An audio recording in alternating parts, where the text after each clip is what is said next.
So let's try to understand what is OAuth2 actually in this lecture. So OAuth2 stands for Open Authorization, and the 2 indicates it's a version 2. So before OAuth2, there is a OAuth1 or OAuth simply, which has its own drawbacks. Due to that reason, a new version, an upgraded version of OAuth came with the title OAuth2. So it's a free and open to everyone, which is built on IETF standards and licenses from Open Web Foundation. That means it's an open source framework. Anyone can understand it and adopt it. And there are many organizations in industry which follow OAuth2 framework like Twitter, GitHub, Facebook, Google. So everyone uses OAuth2 framework. So what is the reason why OAuth2 framework is so famous and everyone is adopting? The reason is OAuth2 framework is a delegation protocol. That means it will delegate the authentication and authorization of the user to something else so that we don't have to tie up both authentication and authorization with the business logic that we maintain. So understand in a simple terms, let's try to take 2 examples that we discuss. One is in Easy Bank application where we have 3 different applications for loans, cards and accounts. So instead of maintaining the authentication and authorization logic in all these 3 applications, I can have a single authorization server which handles validating the user credentials and issuing the tokens. So what will happen is all these 3 applications, whenever some user trying to get his loan details or card details, it will ask, do we have a token from the auth server? If not, it will redirect to the auth server to log in there and get the token. Then only I can provide you the protected resource. That's one scenario. The other scenario where we have third-party applications involved like Twitter Analyzer app, where it can allow to analyze my tweets that I made inside the Twitter. So in this scenario, I don't have to really expose my credentials to Tweet Analyzer. So whenever I want to log in this Tweet Analyzer app, it will delegate that login functionality to Twitter by saying, okay, this user is a Twitter user.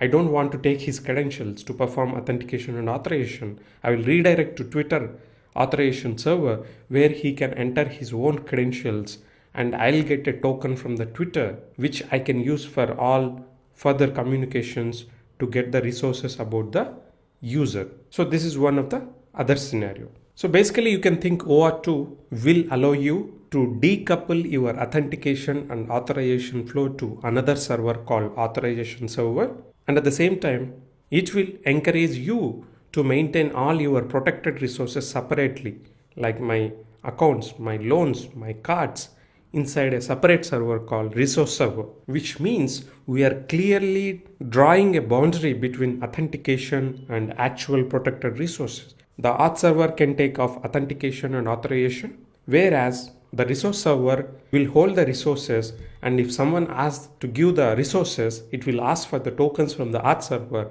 If the token is valid, then only it will give the resources that users are requesting. And the other use of OAuth2 is if we are interacting with third-party applications. Like in many websites, you might have seen, like if you want to sign up very first time, you don't have to enter your last name, first name, email, mobile, because there are fast ways to achieve that by using Google, GitHub, Twitter, Facebook, because already these organizations have a basic information about me, like what is my last name, what is my first name, what is my email. So instead of entering all those credentials again in the new application that I want to sign up, what I can do is I can tell the new application I have my protected resources inside Facebook, like my last name, first name, email. Go and get from the Facebook. So as soon as a user click on the Facebook login inside that application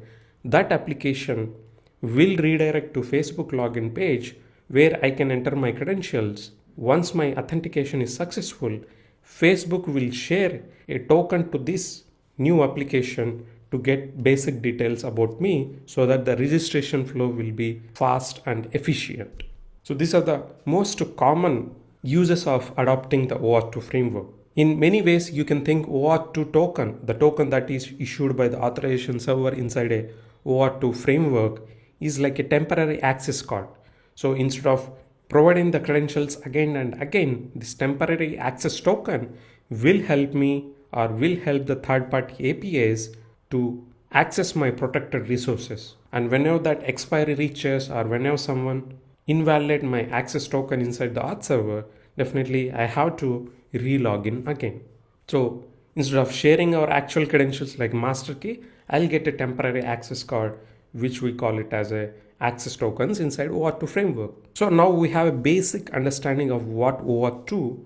In the next lecture, we'll try to understand what are the different components involved inside the OAuth2 framework to clear our understanding even more further.